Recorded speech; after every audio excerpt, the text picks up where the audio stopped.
ఓం శ్రీ సాయినాథాయ నమః. శ్రీ సాయి సచ్చరిత్రము మొదటి అధ్యాయము. గురుదేవతాస్తుతి తిరగలి విసురుట, దాని వేదాంత తత్వము. గురుదేవతాస్తుతి.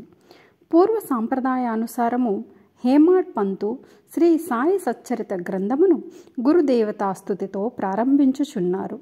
ప్రప్రథమున విఘ్నేశ్వరుని స్మరించుచు ఆటంకములను తొలగించి ఈ గ్రంథము జయప్రదముగా సాగునట్లు వేడుకొనుచు శ్రీ సాయినాథుడే సాక్షాత్తు శ్రీ గణేశుడని చెప్పుచున్నారు.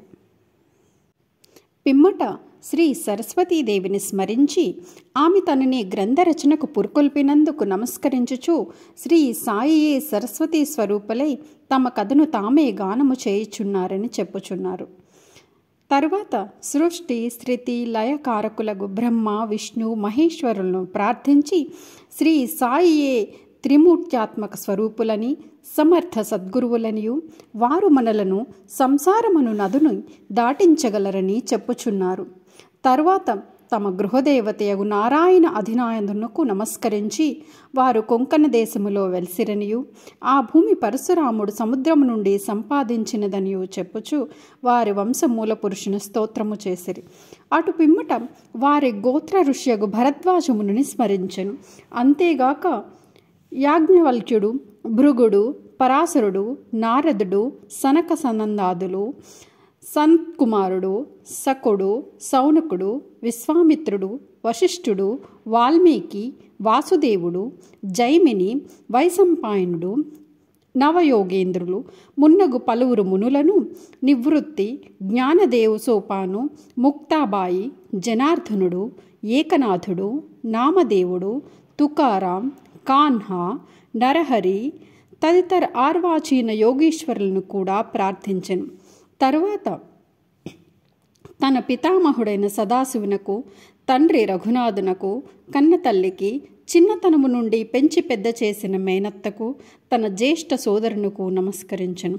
అటుపై పాఠకులకు నమస్కరించి తన గ్రంథమును ఏకాగ్ర చిత్తముతో పారాయణము చేయుడని ప్రార్థించెను. చివరగా తన గురువు దత్తావతారము అగు శ్రీ సాయిబాబాకు నమస్కరించి తాను వారిపై పూర్తిగా ఆధారపడి ఉన్నానని చెప్పుచు ఈ ప్రపంచము మిథ్యయనియు బ్రహ్మమే సత్యమనే అనుభవమును తనకు కలిగించు శక్తి వారికే కలదని చెప్పుచు నీ ప్రపంచములో నే ఏ జీవులందు పరమాత్ముడు నివసించుచున్నాడో వారందరికీ నమస్కరించును. పరాశరుడు, వ్యాసుడు, సౌండిల్యుడు మొదలగు గలవారు చెప్పిన భక్తి మార్గములను పొగడి వర్ణించిన పిమ్మట హేమాడ్ పంతు ఈ క్రింది కథను చెప్పుట ప్రారంభించెను.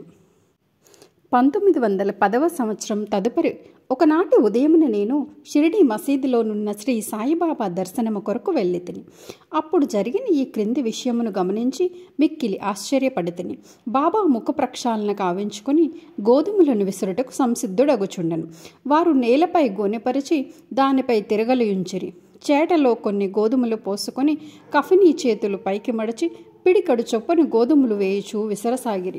అది చూసి నాలో నేను, ఈ గోధుమ పిండిని బాబా ఏమి చేయను? ఆయన ఎందులకు గోధుమలను విసురుచుండెను? వారు భిక్షాటనము చే జీవించువారే, వారికి గోధుమ పిండితో ఏమి నిమిత్తము? వారికి పిండి నిల్వ చేయవలసిన ఆగత్యము లేదే అని చింతించింది. అచ్చటికి వచ్చిన మరికొంతమంది కూడా ఇట్లే ఆశ్చర్యముగ్నులేరి. కానీ మాలో ఎవరికి కూడా బాబాను ప్రశ్నించుటకు ధైర్యము చాలకుండెను. ఈ సంగతి వెంటనే గ్రామంలో వ్యాపించెను. ఆ బాల గోపాలము ఈ వింత చర్యను చూచుటకై బాబా వద్దకు గుమిగూడిరి. 4 స్త్రీలు ఎటులను సాహసించి మసీదు మెట్లెక్కి బాబాను పక్కకు జరిపి వారే విసురుట ప్రారంభించిరి. వారు తిరగలి పిండిని చేత పట్టుకొని బాబా లీలలను పాడుచూ విసురుట సాగించిరి. ఈ చర్యలను చూసి బాబాకు కోపం వచ్చెను. కానీ వారి ప్రేమకు భక్తికి మిగులు సంతసించి చిరునవ్వు నవ్విరి. విసురునప్పుడు స్త్రీలు తమలో తామిట్లు అనుకొనిరి. బాబాకు ఇల్లు పిల్లలు లేరు, ఆస్తిపాస్తులు లేవు. వారిపై ఆధారపడిన వారు, ఆయన పోషించవలసిన వారెవరూ లేరు. వారు భిక్షాటనము చే జీవించువారు కనుక వారికి రొట్టె చేసుకొనుటకు గోధుమ పిండితో నిమిత్తము లేదు. అట్టి పరిస్థితుల్లో బాబాకు గోధుమ పిండితో ఏమి పని? బాబా మిగులు దయార్ద్ర హృదయుడగొడిచే మనకి ఈ పిండిని పంచిపెట్టును కాబోలు. ఈ విధముగా మనము వేర్వేరు విధములు చింతించుచు పాడుచు విసురుట ముగించి పిండిని 4 భాగములుగా చేసి ఒక్కొక్కరు ఒక్కొక్క భాగమును తీసుకొనుచుండిరి. అంతవరకు శాంతముగా గమనించుచున్న బాబా లేచి కోపముతో వారిని తిట్టుచూ ఇట్లనెను, ఓ వనితలారా, మీకు పిచ్చి పట్టినదా ఏమి? ఎవరబ్బ సొమ్మని లూటీ చేయుచుంటరి? మీ వద్ద నుండి గోధుమలు వాడుకొంటినా ఏమి? ఏ కారణం చేత పిండిని తీసుకుని పోవుటకు ప్రయత్నించుచున్నారు? సరే, ఇట్లు చేడు, పిండిని తీసుకుని పోయి గ్రామపు సరిహద్దుపై చల్లుడు అని. అది విని ఆ వనిత ఆశ్చర్యముగ్నులేరు, సిగ్గుపడిరి. గుసగుసలాడుకొనుచు ఊరి సరిహద్దుల వద్దకు పోయి బాబా ఆజ్ఞానుసారము ఆ పిండిని చల్లిరి. నేనిదంతయో చూసి షిరిడీ ప్రజలను బాబా చర్యలను గూర్చి ప్రశ్నించెదను. ఊరిలో కలరా జాడ్యము కలదనియు దానిని శాంతింపచేయుటకది బాబా సాధనమనియు చెప్పిరి. అప్పుడు వారు విసిరిన గోధుమలు కావనియు వారు కలరాజాడ్యమును విసిరి ఊరి కవతల పారద్రోలిరనియు చెప్పిరి.